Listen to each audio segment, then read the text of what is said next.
Hey, salut, ici Francis Letourneau d'Espace Tonique. J'espère que tu es en pleine forme. Bienvenue sur notre podcast d'un sentier à l'autre où on parle d'équilibre de vie. Puis sur ce, je te souhaite un bon podcast. Hey, salut, j'espère que tu es en pleine forme. Ici Francis Letourneau du podcast d'un sentier à l'autre qu'on parle d'équilibre de vie. Puis aujourd'hui, on va parler de relations. Un magnifique sujet. Je tiens à préciser, c'est pas les relations de couple, mais bien les relations en général, amis, famille, collègues ou peu importe. Dans le fond, j'ai fait un document qui s'appelle La roue de l'équilibre. Ici, on mesure là-dedans les 9 sphères de vie qu'on a. On attribue un pointage sur chaque ligne. Il y a 10 énoncés par sphère de vie. Puis on met des points pour savoir globalement un peu comment notre vie se mesure, comment qu'on est équilibré. Il y en a toujours que c'est plus haut, il y en a toujours que c'est plus bas. Ça nous permet de prendre conscience un peu de notre réalité, puis de voir où est-ce qu'on peut s'améliorer, puis de voir aussi où est-ce qu'on est très fort pour qu'on puisse s'inspirer de cette sphère-là. Puis dans l'épisode 69, j'avais fait la première sphère de vie qui était les plaisirs de vivre. Donc, si tu veux aller voir ça, let's go, ça fait un méchant bout, mais bon, j'avais pas eu...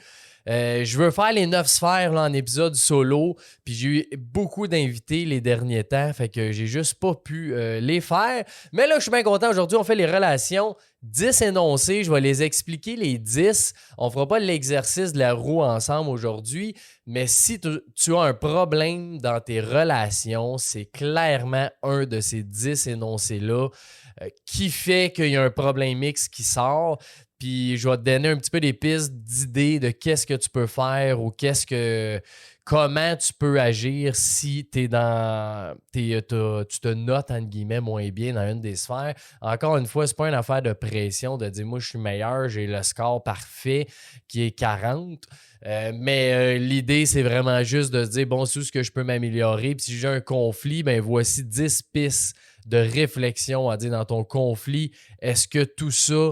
tu te dis oui, j'ai déjà tout fait ça. À toi de me le dire. Fait qu'on commence. Let's go, let's go. Premier énoncé, je passe au moins 10 heures pleinement présent avec ceux que j'aime chaque semaine. Que ce soit des amis, de la famille, des collègues, peu importe les gens que tu aimes, que tu souhaites passer du temps avec. J'ai eu bien puis juste avant, là, ce document-là, moi, je l'ai bâti, puis après ça, je l'ai fait vérifier par une psychologue, une coach en PNL, un kinésiologue, puis une sexologue. Fait que ce document-là, pour vrai, il est vraiment complet, c'est capoté. Puis ce que je m'en allais dire, c'est que j'ai mis 10 heures parce que le document est fait pour une vie optimale. Là. Si tu es au max que je pense, selon moi, dans toutes les sphères, que tu te mets un 4 partout, ce qui est impossible, mais c'est de dire c'est quoi le plus que tu peux mettre, parce qu'à un moment donné, je pourrais dire 30 heures, mais c'est pas possible. Tu sais, 10 heures, c'est 1 heure ou 2 chaque jour. Fait que sur 7 jours... que tu es pleinement présent avec les gens que tu es. Ça peut être tes enfants, ça peut être tes amis. L'idée de ça, du pleinement présent, c'est cette section-là qui est le plus important. C'est pas le nombre d'heures. Parce que pleinement présent, ça veut dire que tu es là. Tu n'es pas en train d'écouter la télé, tu n'es pas sur ton cellulaire, tu n'es pas en train de penser à tous les tâches que tu fais, tu n'es pas en train de penser à organiser quelque chose. Tu es présent avec la personne. Puis, tu sais, c'est pas beaucoup de personnes avec qui tu peux être présent longtemps comme ça, mais ceux que tu aimes, j'espère que tu es capable de passer du moment avec eux. Si tu me dis non, je suis pas capable, de un, c'est pas 10 heures, ou de deux, c'est que je fais tout le temps quelque chose pendant que je suis avec quelqu'un, ben j'ai pas le temps, j'y arrive pas, ben un truc très simple, c'est de commencer avec un mini temps. Fait que ça peut être 5 minutes. Dis bon, là, je fais 5 minutes, je laisse mon sel, peu importe, dans ma chambre, on ferme les télés, qu'est-ce qu'on fait ensemble? Puis, tu sais, ça peut être juste de jaser aussi avec ta blonde, mais être présent ensemble, ça peut être de jouer avec tes enfants, ça peut être même de faire quelque chose. Si tu fais quelque chose que, mettons, je sais pas, tu construis quelque chose avec ta blonde ou ton enfant, ben de construire ensemble quelque chose sans être distrait, ça fait partie de ça aussi. Fait que d'être pleinement présent, c'est que toi, tu amènes beaucoup de valeur à la personne parce que tu montres à quel point cette personne-là est importante pour toi en étant présent. Puis l'autre personne, bien évidemment, ressent tout cet amour-là, puis cette présence-là. Même si on ne le dit pas, on ressent ça, c'est sûr et certain. Énoncé numéro 2, j'ai pardonné aux événements et aux personnes de mon passé. Ça, dans beaucoup, beaucoup de conflits relationnels ou même dans le monde, c'est souvent quelque chose qui arrive, c'est qu'on n'arrive pas à pardonner à l'autre personne pour un geste, pour quelque chose qu'il a dit, pour quelque chose qu'il a fait. Puis les pires là-dedans, la pire personne, c'est soi-même parce que quand tu ne pardonnes pas, c'est quelque chose qui te reste toujours dans l'esprit, c'est quelque chose que tu vas toujours ressentir une résistance dès que tu entends le nom de la personne, dès que tu penses à cette situation-là, il y a tout le temps quelque chose qui va te rendre super inconfortable. Fait que pardonner, ça a l'air tellement facile à dire. Des fois, oui, c'est extrêmement difficile. Le conseil que je peux te donner, c'est que si tu n'es pas capable de pardonner en ce moment, accepte que tu n'es pas capable de pardonner en ce moment. Parce que souvent, on veut juste se trouver une façon de dire « Bon, gars, j'ai passé à autre chose, c'est beau, next ». Mais souvent, ça reste un deuil. Si tu as quelque chose à pardonner à quelqu'un, c'est un deuil que tu as à faire.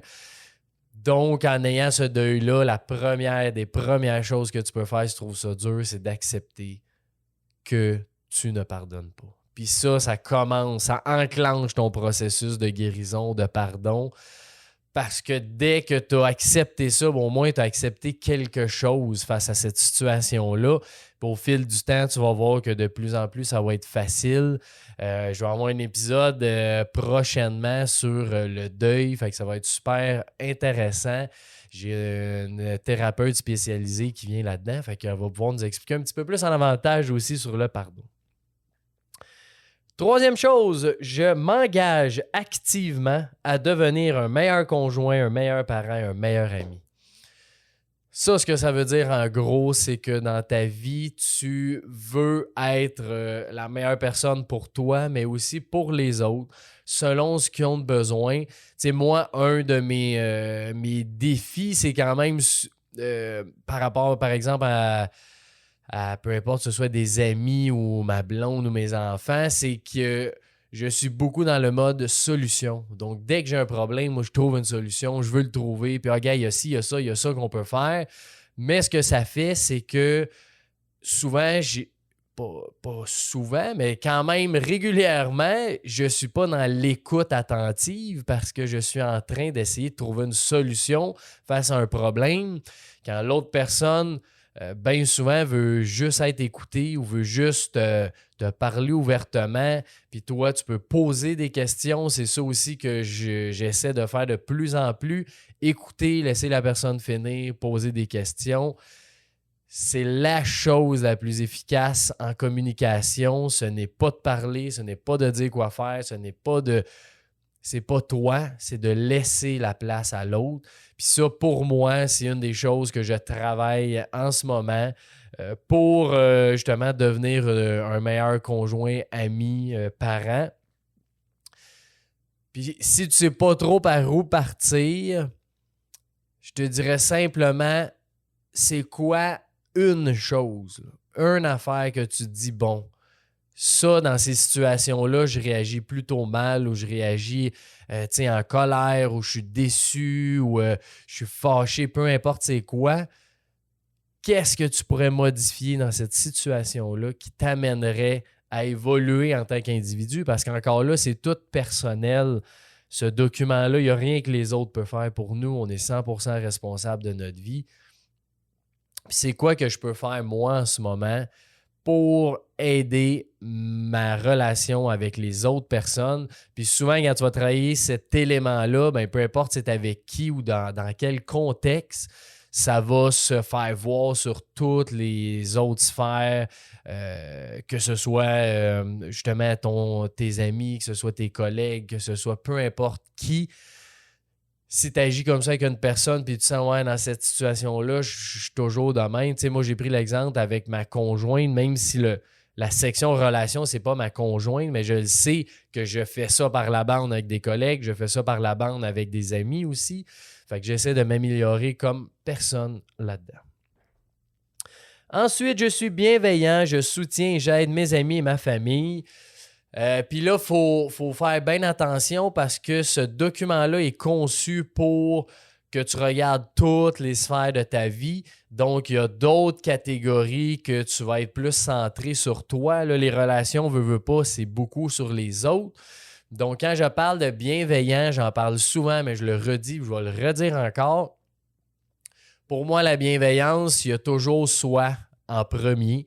Parce que si tu n'es pas bienveillant avec toi, ça sera impossible de l'être avec les autres. Puis après ça, quand tu as réussi à être bienveillant avec toi, ben c'est là que l'énoncé arrive. C'est ce que je suis capable d'être bienveillant et aider les autres parce que je le suis avec moi-même en premier. C'est quoi être bienveillant? C'est quoi aider? Peu importe. Des fois, ça peut être de juste être présent encore une fois pour écouter l'autre personne. Ça peut être que tu sens que l'autre personne, je sais pas, il vit quelque chose de difficile, mais tu vas aller vers lui, tu vas lui demander s'il a besoin d'aide, s'il a besoin de quoi que ce soit. Ça peut être simplement quelqu'un qui te demande de l'aide. Est-ce que tu es capable de dire oui, je vais aller t'aider, il n'y a pas de problème, faire une place à ça, même si des fois ça peut être un imprévu, entre guillemets. Ben, est-ce que tu es simplement capable d'aller aider et d'être bienveillant avec cette personne-là? Un beau petit truc pour aller justement aider dans cette facette-là. Je viens juste de glisser un mot là-dessus, c'est simplement d'être attentif. Quand tu es attentif aux autres, parce que c'est quand même très rare que quelqu'un va te demander concrètement de l'aide. C'est sûr, ça l'arrive, mais si tu es capable d'être attentif aux autres, puis ça, on s'entend, c'est quand même tes proches, là, les gens que tu côtoies, que tu es proche. Si tu es attentif à l'autre personne, à ce qu'il vit, à comment qu'il... Tu sais, des fois, tu le vois agir, oups, là, il n'est pas pareil, ou hey, là, je sens qu'il a l'air, tu sais, il a l'air super triste, il n'est pas, tu sais, il est pas dans ses baskets en ce moment. Ben, c'est juste de trouver un moment pour dire, hey, tu sais-tu quoi, tu as l'air un petit peu, tu sais, je sens que tu te sembles triste, quoi que ce soit, est-ce que je peux t'aider avec quoi que ce soit? C'est juste de lancer une perche à la personne. Ça se peut qu'elle ne soit pas prête à la prendre, mais au moins, elle va savoir que tu es là. Donc, lance des perches, sois attentif aux gens, à leurs émotions, à leurs réactions, à leur environnement aussi, à ce qu'ils te disent, comment ils se sentent, tout ça. Parce que c'est pas tout le monde, justement, qui est capable de dire « Hey, je me sens triste, tu veux-tu être là pour moi? » C'est quand même rare, fait que sois attentif aux autres. Ensuite... je reconnais mes torts dans les conflits relationnels lorsqu'il y en a. Encore une fois, ça, je pense que c'est le premier ou le deuxième là, avec le pardon, là, peu importe, que ça cause énormément de conflits dans nos relations et dans le monde. C'est tellement dur des fois d'avouer « Oui, j'ai eu tort. Oui, je m'excuse. C'est vrai que j'aurais pas dû faire ça. J'aurais pas dû faire ça. » Puis pourquoi que c'est aussi dur? C'est que ça vient toucher une partie de ton ego de dire « Je suis pas parfait, je fais des erreurs, je suis vulnérable, puis je te l'avoue. » Ça, c'est quand même très tough dans l'humain à faire, mais c'est une des choses les plus puissantes pour résoudre un problème, c'est simplement d'avouer que tu as eu tort, d'avouer que si l'autre personne peut voir... je sais pas, quelque chose que toi, tu n'as pas vu, que tu as fait, puis hey, t'as bien raison, j'ai fait ça. J'ai pas, tu sais, je suis désolé, j'ai pas remarqué que j'ai fait ça, mais je comprends que ça ait pu te faire de la peine ou que tu t'es senti blessé avec ça. Donc, je m'excuse, puis la prochaine fois, qu'est-ce que je pourrais faire pour que tu ne sentes pas ça? Fait que cette phrase-là, qu'est-ce que je pourrais faire pour que tu ne sentes plus ça? C'est une des façons les plus efficaces pour que ne pas reproduire une même situation que tu as faite. Parce que des fois, on le voit beaucoup en communication, on a plein de langages de communication, de façons que les gens se parlent un entre l'autre. Ça ne veut pas dire que moi, quand je parle, l'autre a entendu ce que moi je voulais dire. Ça part quand même d'extrêmement loin. c'est moi, j'ai une pensée, j'ai eu des émotions, je verbalise ça dans des mots. Les mots qui sortent, c'est pas nécessairement exactement ce que je voulais dire, mais c'est ça qui est sorti. L'autre personne a entendu des mots que moi je voulais dire. Lui, il a perçu ça d'une façon. Après ça, il a processé tous ces mots-là, cette façon de faire. Puis lui, là, il vit des émotions avec ça. Fait que c'est une chaîne énorme entre deux individus qui se parlent. Fait que c'est sûr que ça peut, qu'il peut avoir des conflits avec ça. Mais de reconnaître ses torts, c'est pour vrai, on devrait plus le faire. Puis je sais que c'est difficile, mais c'est une des façons les plus efficaces de régler un simple conflit. Puis souvent, prends-le, là. Si l'autre ne s'excuse pas, si l'autre ne te pardonne pas, ben toi, fais-le le move. Parce que cette fameuse game-là de « Ah, mais j'attends que lui s'excuse parce que c'est lui qui m'a dit ça, puis c'est lui qui a commencé », ça nous amène nulle part, personne. On ne s'élève pas en tant qu'individu, on n'élève pas la conscience non plus. Si toi, tu fais le premier geste, d'aller vers la personne, de t'excuser, de dire hey, vraiment, je suis désolé de ce qui s'est passé. J'ai fait de quoi que j'ai pas été conscient, qu'il y aurait pu avoir un problème avec toi. Donc, je m'en excuse. Puis la prochaine fois, qu'est-ce que je pourrais faire pour pas que ça arrive?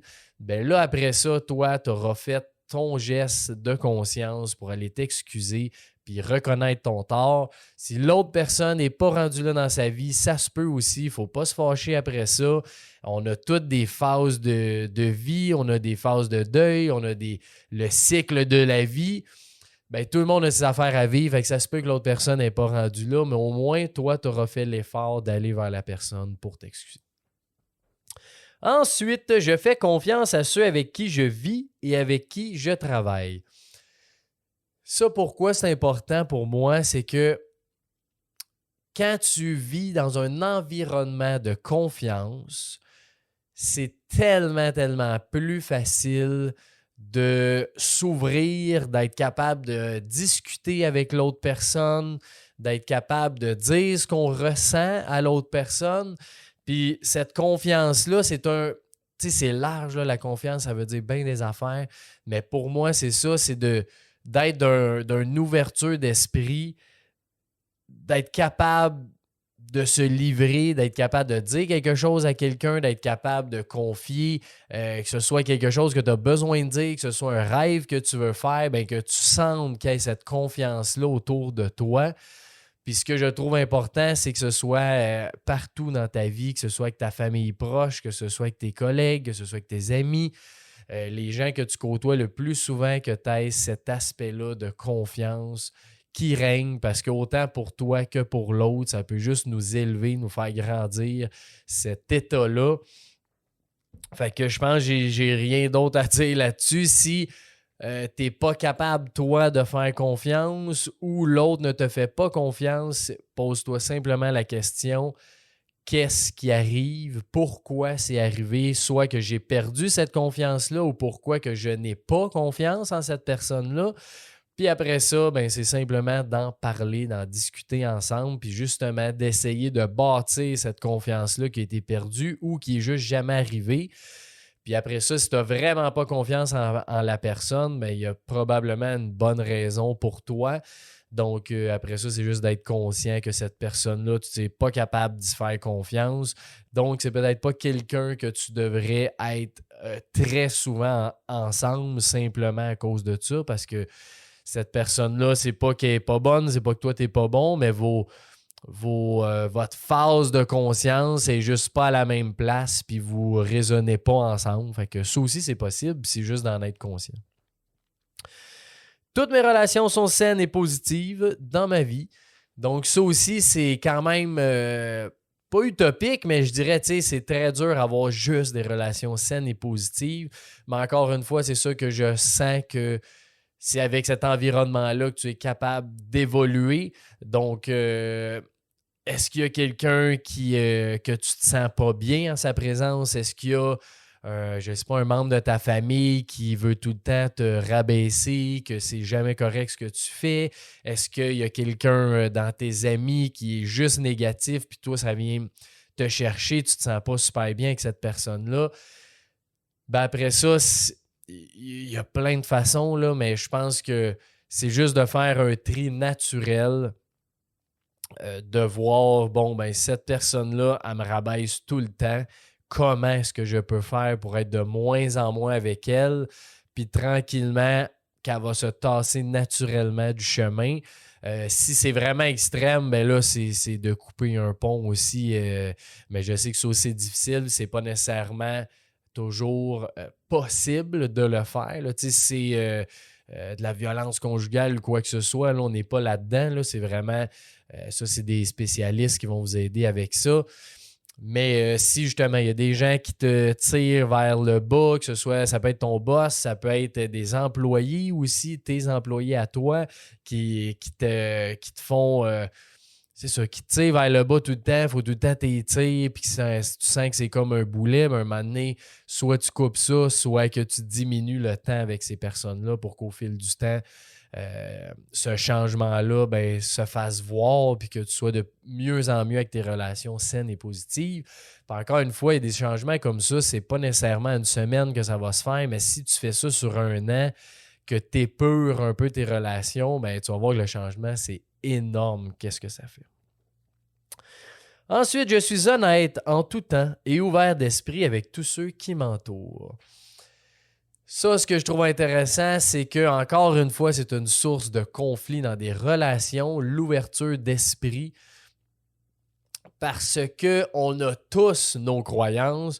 Si on les croit, c'est que ces croyances-là sont bonnes pour nous, puis on sent que c'est ça que les autres, des fois, devraient faire ou devraient avoir comme croyance, puis c'est là qu'on se tend un piège à nous et à nos relations. Ta façon que toi t'as est bonne, la façon que l'autre y a est bonne aussi, puis ce qu'il croit, c'est bon pour lui en ce moment, ce que tu crois, c'est bon pour toi en ce moment. Donc, l'ouverture d'esprit pour moi, c'est vraiment ça, c'est quelqu'un qui va t'amener une idée que toi, tu ferais pas ou que tu juges, voyons, pourquoi qu'il dit ça, pourquoi qu'il va encore faire ça, pourquoi il croit ça, me semble que ça ne l'aide pas. Pourquoi est-ce qu'il fait cette job-là? Il n'aime pas ça, ça doit être plate. Peu importe c'est quoi. Être dans l'ouverture d'esprit, c'est juste qu'accepter que l'autre a différentes croyances. Puis ce que toi tu vis, ce que toi tu penses, ce que toi tu crois, c'est bon pour toi. Puis tu es la seule personne à qui c'est bon. Le reste de l'humanité, ça ne veut pas dire que ça sera bon pour lui s'il fait la même chose que toi. Puis ça, j'en parle de plus en plus, là, mais c'est d'avoir cette conscience-là de dire, parce que, tu sais, comment je dirais ça? Parce que dans nos esprits, là, tu sais, moi, je suis encore comme ça, là, sincèrement, puis j'essaie de moins en moins, parce que je l'étais vraiment beaucoup avant, dans l'optique de dire, bon, je fais du développement personnel, tu sais, je suis un peu dans tout ce qui est spirituel, ça me sert, j'aime ça, je pense que les gens devraient aller vers ça parce que ça fait du bien, puis c'est bon, tu sais, pourtant c'est beau là, ce que je veux offrir, puis c'est une bonne intention, mais ça veut vraiment pas dire que l'autre personne avec qui je vais parler, qui est pas là, lui, dans sa vie, il est pas, ça ne tente pas, il aime pas ça, ben dès que tu essaies de convaincre l'autre, là, ça ne marche pas. Tu n'es pas dans l'ouverture d'esprit. Tu es dans d'essayer de faire croire que ta philosophie est meilleure que la sienne. Puis ça, c'est aucunement vrai parce que lui, en ce moment, il a ça à vivre puis il va vivre ce qu'il a à vivre. C'est assez facile. Fait que c'est juste de se rappeler de ça dans l'ouverture d'esprit. Nous avons tous nos opinions, nos façons de faire. Si tout le monde... Ça, j'aimerais ça que tu prennes conscience de ça. Là. Si tout le monde... Ben, j'ai souvent eu cette discussion-là avec des végétariens. Moi, je ne suis pas végé en ce moment. Peut-être que je le serai un jour, peut-être que non. Si tout le monde, 100% là, de l'humanité devenait végé demain, il va avoir un problème aussi. Si tout le monde se met à, je sais pas moi, faire des conférences pour aider le monde demain, ben ça marche pas. Si tout le monde est électricien, ça marche pas. Si tout le monde est professeur, ça marche pas. Bon, ben, Pourquoi? Parce qu'on a tout... La vie est tellement bien faite, puis il y a tellement de phases dans des cycles de vie, dans les lois du vivant, que ces phases-là doivent être accomplies par différentes personnes à différents stades pour réussir à tout mixer cet univers-là. Donc, voilà, c'est ça dans l'ouverture d'esprit. Il m'est facile de respecter mes engagements envers les autres. Ça, dans le fond, dans des relations, il n'y a rien de pire que quelqu'un qui va toujours se désengager, qui n'est pas là pour l'autre, qui finalement, on a toujours de quoi de prévu, il n'est jamais là, il y a tout le temps de quoi de plus important à faire que de se voir. Puis encore une fois, ça peut être n'importe qui, que ce soit tes amis, tes enfants, peu importe. L'engagement, on l'a fait premièrement face à nous-mêmes puis face aux autres. Puis ça veut pas dire que t'as pas un imprévu des fois, puis ça l'arrive que, oups, hey, on était supposé se voir, finalement, je sais pas, mon enfant est malade, faut que j'aille à la clinique. Tout le monde a des urgences, tout le monde a des différentes affaires dans la vie qui peuvent arriver, mais l'engagement envers la personne, faut qu'il soit respecté la majorité du temps. Puis tu sais, moi, j'ai quelqu'un qui est super proche de moi, qui a vraiment évolué beaucoup dans l'engagement depuis les dernières années. Puis avant, ça a toujours été quelqu'un que j'adore, là. Mais avant, c'était quand même quelqu'un que tu ne savais pas. Il va-tu être là? Il va-tu choquer? Est-ce qu'il va arriver peut-être 7 heures plus tard? Il va peut-être jamais arriver. Il va peut-être arriver 3 heures plus tard quand l'événement est 3 heures, puis là, il est trop tard. Peu importe c'était quoi, c'était tout le temps, on ne le savait pas. Puis ce que ça fait avec une personne comme ça, c'est que même si on les aime, ben ton attachement, des fois, est un peu plus difficile à dire, bon, là, je vais organiser de quoi, mais tu as tout le temps en arrière de l'esprit, peut-être qu'il ne sera pas là. Fait que peut-être que, bon, je vais-tu aller voir quelqu'un d'autre? Est-ce qu'on invite plein de monde? Parce que lui, s'il n'est pas là, ben, au moins, moi, je vais voir d'autres mondes avec qui j'avais le goût de jaser. Fait que, tu sais, ça te reste pareil tout le temps un peu dans l'esprit, même si c'est quelqu'un que tu adores. Le fait que tu respectes tes engagements, que tu respectes ce que tu as dit à l'autre personne, ça peut être, là je parle de moments précis, d'un rendez-vous, d'une soirée, mais ça peut être juste un engagement de « Hey, je t'ai dit que, je sais pas, j'allais te ramener ton livre dans 3 semaines. » Ben dude, si tu veux avoir les meilleures relations possibles, là, ben dans 3 semaines, si tu n'as pas fini le livre, écris-y. Hey, faut que je te ramène ton livre, ou écris encore mieux avant, là, une semaine avant, hey, j'ai pas fini ton livre, est-ce que c'est correct pour toi si je le garde encore 2 autres semaines? Ou est-ce que tu aimerais mieux que je te le ramène comme on avait dit après notre 3 semaines? Ben, juste ces petits engagements-là qu'on a un peu partout, quand tu les respectes, quand tu es attentif puis que tu penses à l'autre personne, c'est complètement efficace. Et le dernier énoncé, devrais-je dire, je reconnais quand j'ai besoin de soutien et je cherche de l'aide. Cet énoncé-là aurait pu être mis dans n'importe quelle sphère puis aurait été bon, mais je l'ai mis dans les relations simplement parce que tu es capable d'aller chercher de l'aide avec un psychologue, ça peut être avec un ami, ça peut être avec un collègue, ça peut être avec tes parents, ça peut être avec tes amis, peu importe c'est qui. On vit tous des moments qui sont plus difficiles dans la vie. La vie, ça reste que c'est des up and down. L'équilibre, c'est des up and down. Un arbre, ça a ses up and down. Ça perd ses feuilles, ça retrouve ses feuilles, ça grandit, ça finit par vieillir, ça finit par casser un petit peu. Puis après ça, il y a un autre arbre qui revit. Bref, c'est ça la vie. Il y a des moments plus durs, on en a tous. Puis le fait d'être capable de nommer ça, puis être capable de dire « Hey, man, ouais, mon chummy, j'ai besoin d'aide ce mois-ci, j'ai besoin d'aide aujourd'hui. » Ben, ça fait que de un, quand tu demandes cette aide-là, puis la personne accepte puis t'offre de l'aide, c'est sûr que ça renforce la relation parce que tu t'es mis vulnérable dans un moment où tu as besoin d'aide, puis tu as choisi cette personne-là pour venir t'aider. Puis elle, peu importe là, ses compétences, là, souvent, la majorité du temps, ce qu'on a de besoin, c'est échanger avec la personne, c'est de parler. Puis juste de faire ça, on trouve des solutions, on se sent mieux, puis ça nous aide à notre processus de guérison. Fait que quand tu choisis cette personne-là, ben elle, évidemment, elle dit « Wow, il m'a choisi d'un moment qu'il trouve dur. » Donc, inconsciemment, tout ça, c'est inconscient, mais ça fait que ça renforce beaucoup cette relation-là. Puis tu vas avoir des belles relations, mais c'est des relations fortes que tu dois avoir. Donc, tu dois être le premier, quand tu es vulnérable, à aller chercher de l'aide. Puis pour toi, ça va être super bon. Aussi parce que c'est tout le temps bon quand on se fait aider puis qu'on a besoin de quelqu'un pour jaser, pour parler. Ça fait toujours du bien. Fait que voilà, c'était les 10 énoncés de relations. J'espère que tu as aimé ça. Si tu veux le document de la roue de l'équilibre, ça va me faire plaisir de te l'offrir. Je pourrais te l'envoyer en PDF et juste commenter en dessous du vidéo. Puis on va t'envoyer ça avec plaisir. Puis s'il y a quelque chose qui a résonné avec toi aujourd'hui, j'aimerais ça aussi que tu l'écris dans les commentaires parce que j'en reçois quand même beaucoup en message privé. Puis j'adore ça, mais quand tu l'écris en commentaire, bien, ça permet à tout le monde, de voir qu'est-ce que toi t'as résonné. Puis si je suis capable d'ajouter quelque chose, bon, on va ajouter de la valeur à tout le monde en même temps. Puis tu vas te mettre vulnérable pour avoir des belles relations. Fait que un gros merci à toi. Si t'as adoré, ben aussi partage l'épisode. Je vais faire les 7 autres sphères de vie qui restent dans les prochains épisodes.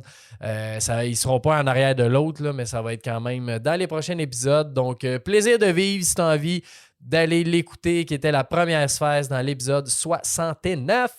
Donc, je te souhaite une magnifique journée, puis à bientôt. Ciao, ciao!